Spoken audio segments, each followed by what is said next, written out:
नमस्कार। ग्लोबल ज्ञान चैनल पे आपका स्वागत है। साथियों, रेलवे डिपार्टमेंटल एग्ज़ाम का जो सीरीज चल रहा है उसका आज जो टॉपिक होगी वो है pension and family pension. Topic का क्या नाम है? पेंशन और परिवार पेंशन। यह जो टॉपिक होगा वो हिंदी और इंग्लिश दोनों वर्जन में होगा। तो आइए क्वेश्चन नंबर 1 की ओर चलते हैं। एंड क्वेश्चन नंबर 1 है, भारतीय रेल में पेंशन कब से प्रारंभ की गई?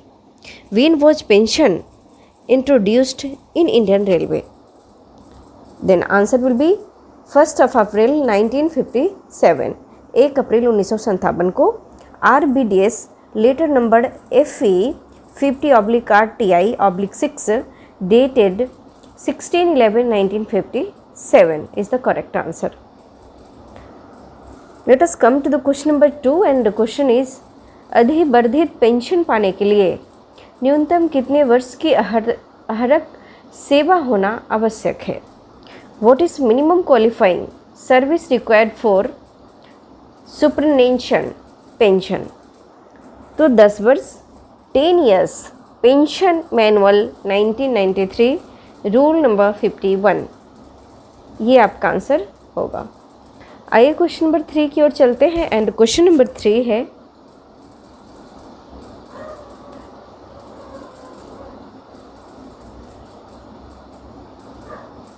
किस योजना को बदलकर पेंशन योजना नवंबर 1957 में लागू की गई? Which scheme was replaced by pension scheme in November 1957?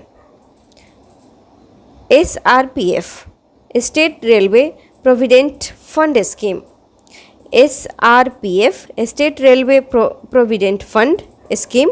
Railway board letter number FE 50/RTI/6 dated 16/11/1957। तो साथियों, ये आपका करेक्ट आंसर हो जाएगा। अब आइए क्वेश्चन नंबर 4 को देखते हैं। एंड क्वेश्चन नंबर 4 है, पेंशन विकल्प को ऑप्ट करने की अंतिम तिथि क्या थी? What was the cut off date of pension options? तो 30/9/1987 और 30/9/1987 railway boards letter number PC 4/87/IMP/PN1 dated 8/5/1987, ये आपका करेक्ट आंसर हो जाएगा। Let us come to the question number 5 and question is, CGE-GIS railway में कब से लागू की गई? When was CGE-GIS introduced?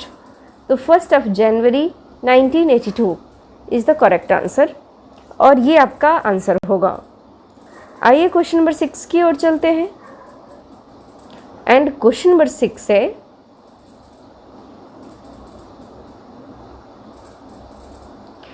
परिवार पेंशन रेलवे में कब से लागू की गई?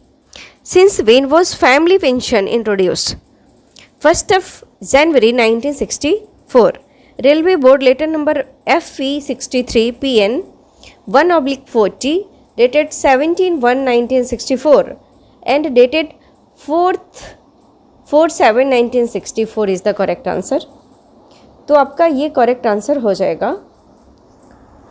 Let us come to the question number 7 and the question is, साधारण पारिवारिक पेंशन कितना प्रतिशत दी जाती है? When is the percentage of pension given as ordinary family pension at present? तो बेसिक पे का 30%, न्यूनतम RS 9,000, 30% of basic pay subject to minimum of RS 9,000 is the correct answer. Let us come to the question number 8.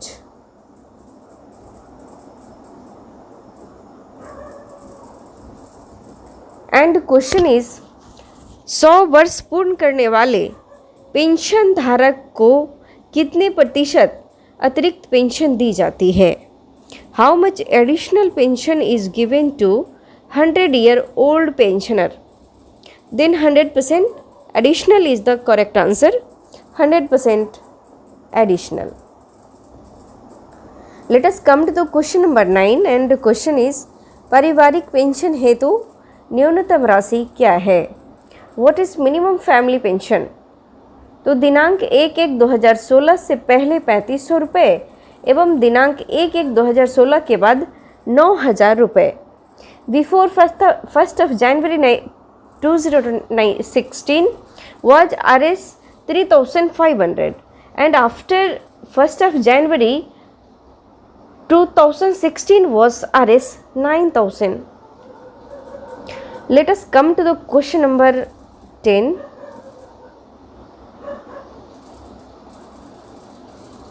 And question is 35 वर्ष अधिक की अविवाहित पुत्री पारिवारिक पेंशन हेतु पात्र है अथवा नहीं। Whether unmarried daughter above the age of 25 years is eligible for family pension?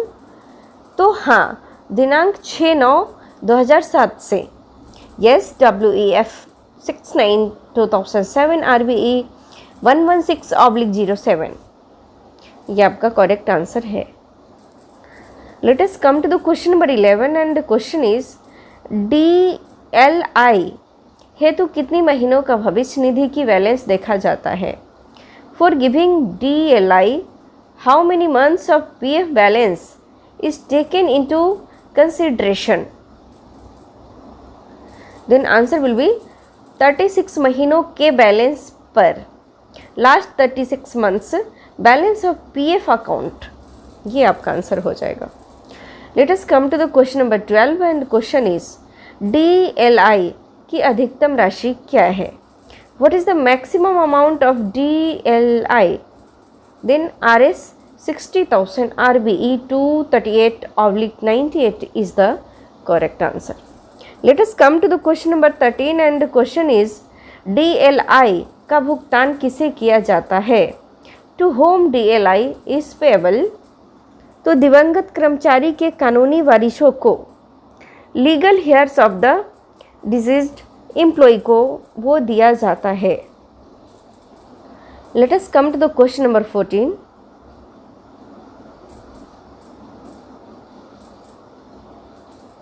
And question is नई पेंशन सिस्टम कब लागू किया गया?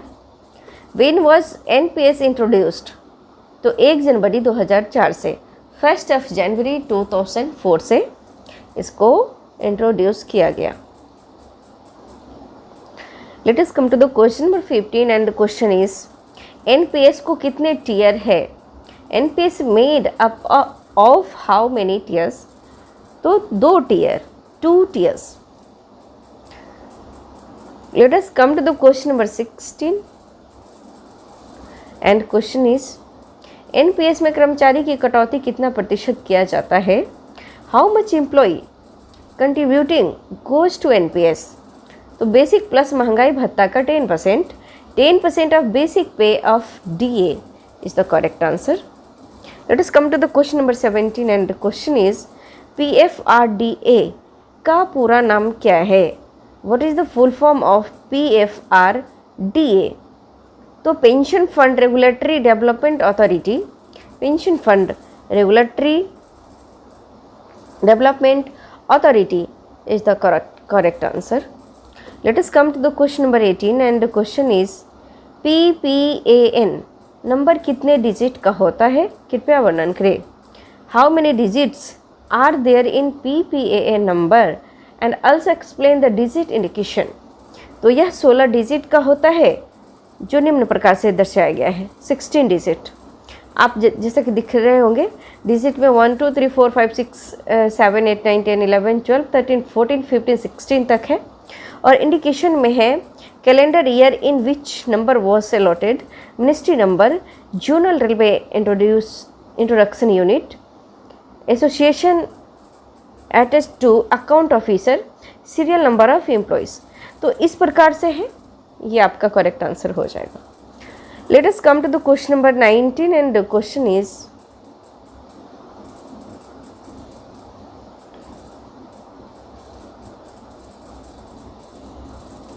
पेंशन सशक्तिकरण ज्ञात करने का फॉर्मूला क्या है? What is the formula for commutation of pension? तो 40% बेसिक गुने 12 गुने आयु गुणांक, formula for commutation 40% of pension into 12 into relevant age factor, ये आपका आंसर हो जाएगा। Let us come to the question number 20 and the question is pension संराशीकरण का अधिकतम प्रतिशत क्या है? What is the maximum percentage for communication of pension? तो पेंशन का 40%, 40% of pension. Let us come to the question number 21.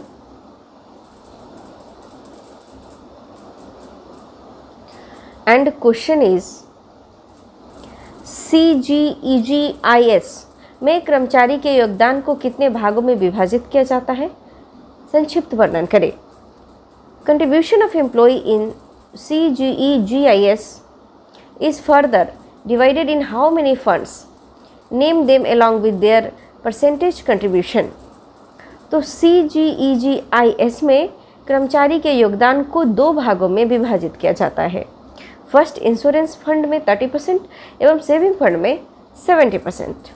Contribution of employee in CGEGIS is further divided into fund, namely 30% in insurance fund and 70% in saving fund. तो आपका answer ये हो जाएगा। Let us come to the question number 22 and question is CGEGIS के अंतर्गत insurance fund की राशि कब दी जाती है? When is insurance fund under CGEGIS is payable? Then कार्यरत कर्मचारी की मृत्यु हो जाने पर on the death of employee while in service.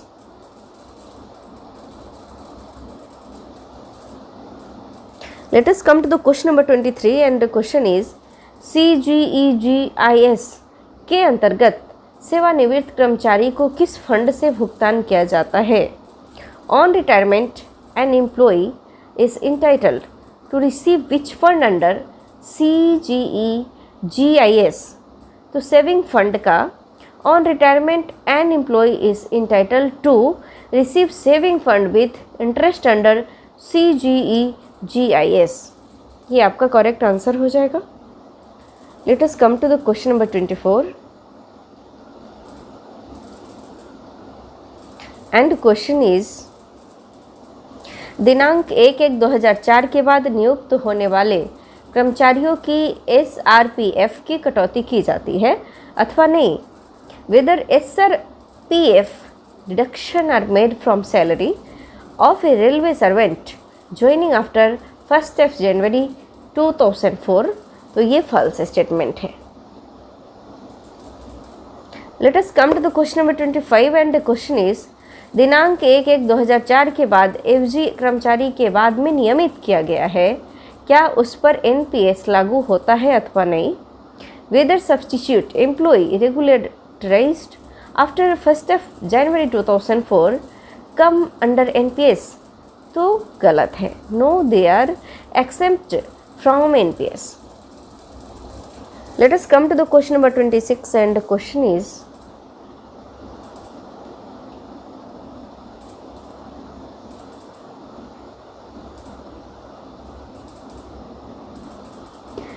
DCRG की अधिकतम राशि क्या है?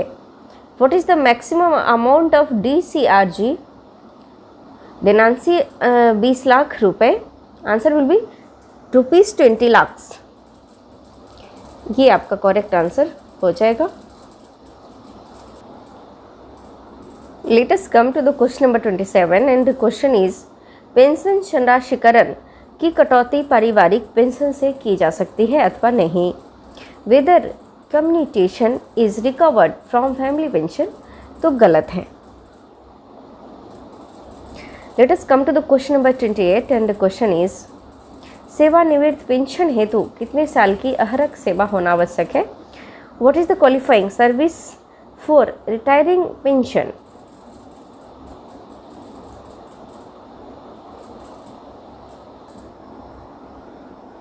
तो इसका आंसर 20 ईयर्स हो जाएगा।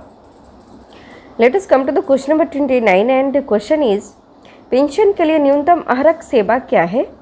Minimum qualifying service for pension is 9 वर्ष 9 माह या 10 वर्ष, 9 ईयर्स 9 मंथ्स एंड 10 ईयर्स। ये इसका करेक्ट आंसर हो जाएगा। Let us come to the question number 30 and question is pension की अधिकतम राशि क्या है?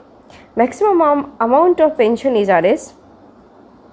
तो इसका आंसर हो जाएगा 1,25,000। कितना हो जाएगा? 1,25,000 इसका आंसर हो जाएगा, 1,25,000। Let us come to the question number 31 and the question is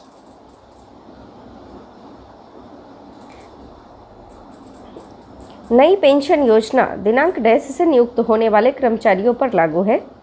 employees recruited after dash come under NPS। तो 1 जनवरी 2004। क्वेश्चन नंबर 32 है स्वेच्छा से सेवानिवृत्ति के लिए न्यूनतम डैश वर्ष की अहरक सेवा होनी चाहिए। The minimum qualifying service for voluntary retirement is dash years. तो 20 years. Let us come to the question number 33 and question is NPS कर्मचारियों को डैश अंक प्रदान किए गए हैं। Dash digit number is allotted to employees recruited under NPS। तो 16 digit या 16 digit. Let us come to the question number 34 and the question is pension का सारांशीकरण अधिकतम डैश % होता है।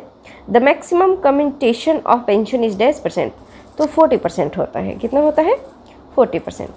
Let us come to the question number 35 and question is न्यूनतम परिवार pension रुपये 1275 है। Minimum family pension is RS 1275। तो ये फॉल्स है। Let us come to the question number 36 and question is pension का सारांशिक अनिवार्य नहीं है। Commutation of pension is not mandatory. तो ये सही बात है। ये क्या है? सही स्टेटमेंट है।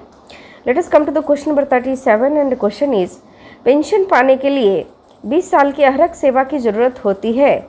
20 years of continuous service is required for pension. तो ये फॉल्स स्टेटमेंट है।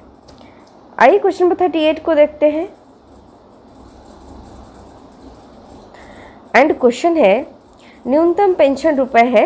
Minimum pension is RS 9,000 plus वर्तमान DA 9,000 plus current DA। Question number 39 है अविवाहित बेरोजगार पुत्र कितनी उम्र तक पेंशन परिवार पेंशन प्राप्त करने का हकदार है? Up to what age an unmarried unemployed son eligible for family pension? तो 25 वर्ष तक। 25 years his appointment which ever is earlier. Let us come to the question number 40 and question is मानसिक रूप से विकलांग पुत्र या पुत्री की कितनी उम्र तक परिवार पेंशन देय है? Up to what age mentally retarded son और daughter is eligible for family pension? तो आजीवन डॉक्टर के प्रमाण पत्र के आधार पर। Life long on production of medical certificate having above 40% disability. Question number 41 है मृतक के परिवार में कोई सदस्य न होने पर क्या उस पर आश्रित माता पिता को परिवार पेंशन दे है? Whether dependent parent of bachelor son eligible for family pension? तो यस, ये सही स्टेटमेंट है। क्वेश्चन नंबर 42 है किसी मासिक आमदनी होने पर पुत्र या पुत्री व माता पिता पारिवारिक पेंशन के हकदार नहीं होंगे। For how much monthly income does son और daughter parents are not eligible for family pension? तो रुपये 9,000 प्रतिमाह से अधिक RS 9,000 PM। Let us come to the question number 43 and the question is आश्रित माता पिता को सभी शर्तें पूर्ण करने पर किस तिथि से परिवार पेंशन प्राप्त करने के योग्य बनाया गया? From which date dependent parents are made eligible for family pension fulfilling all conditions? Then answer will be 1 January 1998. Let us come to the question number 44 and question है क्या विधवा या तलाकशुदा पुत्री परिवार पेंशन के हकदार है? Whether widow or divorced daughter is eligible for family pension?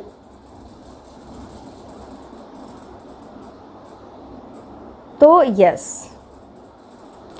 Late us come to the question number 45 and the question is, क्या तलाकशुदा पत्नी के बच्चे परिवार पेंशन के हकदार हैं? With the children of divorced wife eligible for family pension? तो यस, सही। Let us come to the question number 46 and question is, क्या सेवानिवृत्ति पश्चात किए गए विवाह की विधवाएं परिवार पेंशन की पात्र है? In case A employee marriage after retirement weather his window is eligible for family pension? तो यस। क्वेश्चन नंबर 47 है,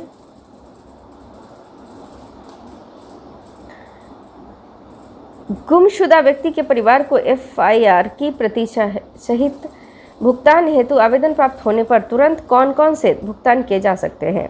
immediately on submission of FIR in missing employees case what are the payable dues?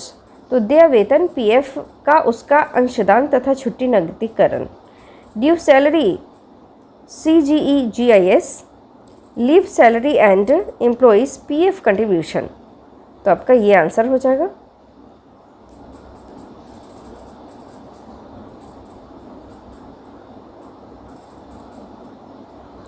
Let us come to the question number 48 and question is,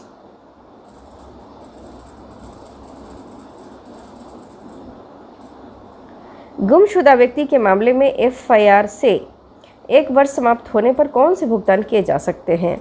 from the date of registration of FIR in missing employees case what are the payable settlement dues? तो gratuity, सेवानिवृत्ति के अनुरूप परिवार pension PF में सरकारी अंशदान, gratuity, family pension government contribution towards PF।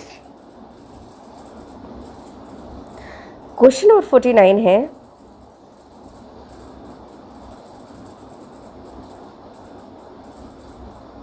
क्या गुमशुदा के मामले में DLI देय है? Is DLI payable in case of missing employ? तो नहीं, वो पेएबल नहीं है। क्वेश्चन नंबर 50 है, सामान्य परिस्थितियों में कितनी अवधि के भीतर आवेदन प्राप्त करने पर बिना मेडिकल क्लास के कंपटीशन किया जा सकता है? Generally when is communication sanction without medical examination? तो 1 वर्ष के अंदर, with in 1 year of retirement. तो आपका ये करेक्ट आंसर हो जाएगा। साथियों, इसका वॉल्यूम 2 भी आएगा। और आपको अगर यह वीडियो अच्छा लगा हो तो प्लीज़ हमें ज़रूर सब्सक्राइब करें, लाइक करें, शेयर करें, कमेंट सेक्शन में जाकर यह ज़रूर मेंशन करें कि नेक्स्ट वीडियो आपको कौन से टॉपिक से चाहिए। और बहुत जल्द ही बिल्डिंग जो टॉपिक है उससे आ रहा है, और डिपार्टमेंटल JEE का एक मास्टर वीडियो आने वाला है, तो वो दोनों को देख लीजिएगा, उस पर प्रिपरेशन करिए। और इन लास्ट आप अपने फ्रेंड सर्किल में भी इसको शेयर करें ताकि वो भी सब्सक्राइब करें, उन्हें भी बेनिफिट हो और मुझे भी। तो साथ, क्योंकि नंबर ऑफ़ कैंडिडेट ज़्यादा होगा तो हमारी रिस्पॉन्सिबिलिटी भी ज़्यादा होगी। साथियों, बहुत बहुत धन्यवाद। नमस्कार, जय हिंद।